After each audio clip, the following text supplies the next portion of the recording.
All right, sixth grade, we're going to try something a little different today since yesterday did not work as well.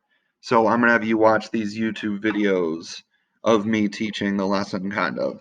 So we tried to talk about exponents, and we got through a couple pages yesterday, but I want to kind of review what I talked about yesterday since I was, not that easy to understand because it was kind of choppy.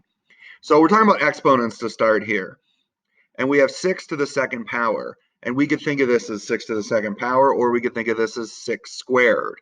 So the little 2 is the exponent. The 6 is what we call the base or the whole number. And what this means is the little 2 is telling us how many times we're going to multiply the 6 by itself. And you can see 6 squared would be 6 times 6, which is 36. 4 to the third power is the same idea. To the third power, we also can say cubed. We could say 4 cubed. It doesn't really matter, but we could say 4 to the third power, and that means we're going to do 4 times 4 times 4. And if we do that math, 4 times 4 is 16. 16 times 4 is 64. So let's talk about a couple more here. We got 9 to the first power. Anytime you have anything to the first power, that just means I'm going to have 1 9, and the answer is just 9. So 15 to the second power, that means 15 times 15. If we do that multiplication, you see we get 225. 1 squared would just be 1 times 1, which is 1. So 1 squared, it could be 1 to the 10th power, it could be 1 to the 50th power, and it's still going to be 1. 1 to any power is just going to be 1. So then my next question is, what do you think 4 to the 0 power is? And the common answers I'll typically get is students will guess 0, they'll guess 4, they'll guess 1. I've seen other crazy answers too. It's kind of a trick to figure it out, and I'm going to kind of show you the pattern to figure out why the answer is what it is. So if you did 10 to the fourth power, that would be 10 times 10 times 10 times 10. If we did that, it would be 10,000. And you can see there's 4 zeros, and 10 to the fourth, look at that, there's 4 zeros.